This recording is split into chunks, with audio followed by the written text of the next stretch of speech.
السلام علیکم ورحمۃ اللہ وبرکاتہ۔ عزیز ساتھیو، بھاپ یعنی سٹیم کو اگر قابو کیا جائے تو اس سے بڑے بڑے کام کروائے جاتے ہیں۔ جس طریقے سے پہلے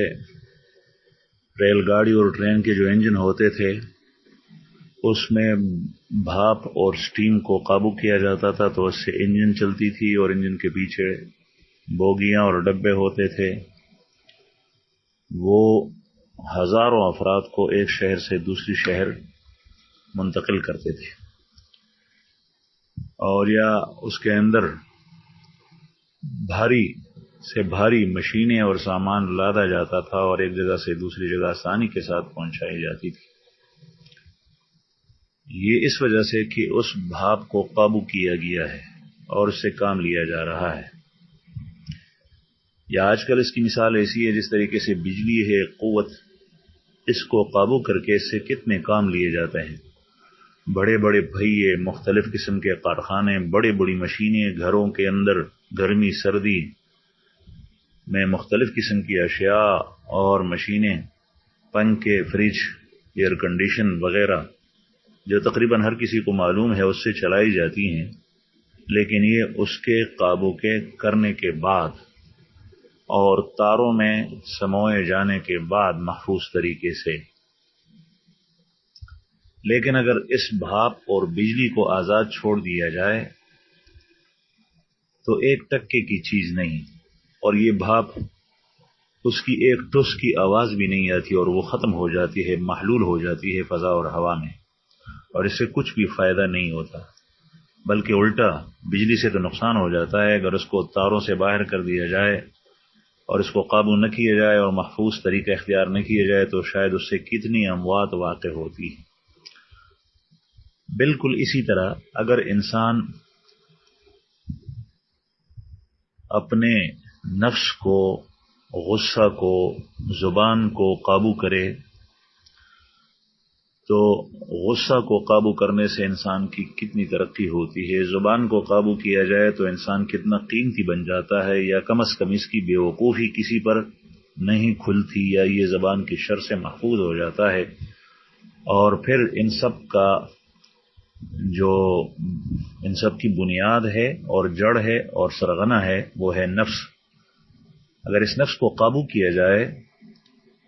تو انسان کی پرواز بلند سے بلندتر ہوتی جاتی ہے، یہاں تک کہ یہ فرشتوں کی صف میں کھڑا ہوتا ہے، یا اس سے بھی اوپر، جس طریقے سے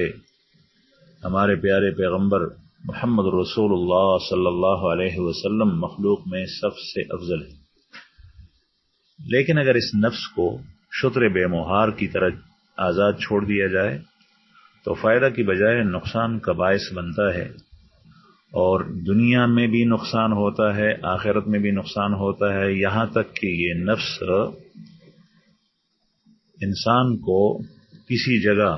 ٹکنے نہیں دے گا بلکہ جہنم میں ڈال دیتا ہے۔ اللہ جل شانہ ہم سب کی حفاظت فرمائیں۔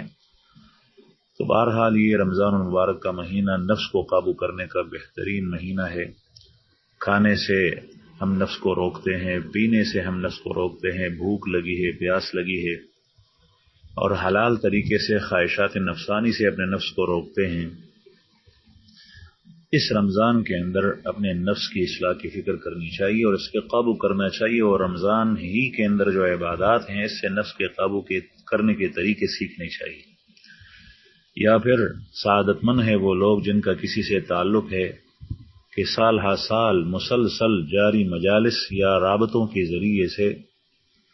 اپنے نفس کو قابو میں کیا جا سکتا ہے، یا مثلا کوئی اللہ کا دوست اور اللہ والا اور اللہ کا ولی کسی جگہ بیٹھا ہے،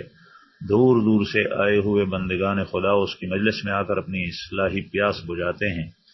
اور نفس کو قابو میں کرنے کی اس کے طریقے سیکھتے ہیں اور اس کی کوشش کرتے ہیں، تو ان مجالس سے بھی فائدہ اٹھانا چاہیے۔ اور خصوصاً رمضان کا مہینہ ہے، جو ساتھی جس جگہ بھی ہے تو وہ اس مہینے کے اندر اپنے اصلاح کے مختلف طریقوں سے اپنی اصلاح کرا سکتا ہے، نفس کو قابو کر سکتا ہے۔ اگر یہ نفس قابو ہو گیا تو بس انسان کا بیڑا پار ہے۔ اللہ پاک اس پر ہمیں عمل کرنا نصیب فرمائیں اور ہمارے نفس کی اصلاح فرمائیں اور ہمارے نفس کو نبی کریم صلی اللہ علیہ وسلم کے ارشادات اور آپ کی شریعت اور اللہ جل جلالہ اپنے حکم کے تابع بنائیں. آمین.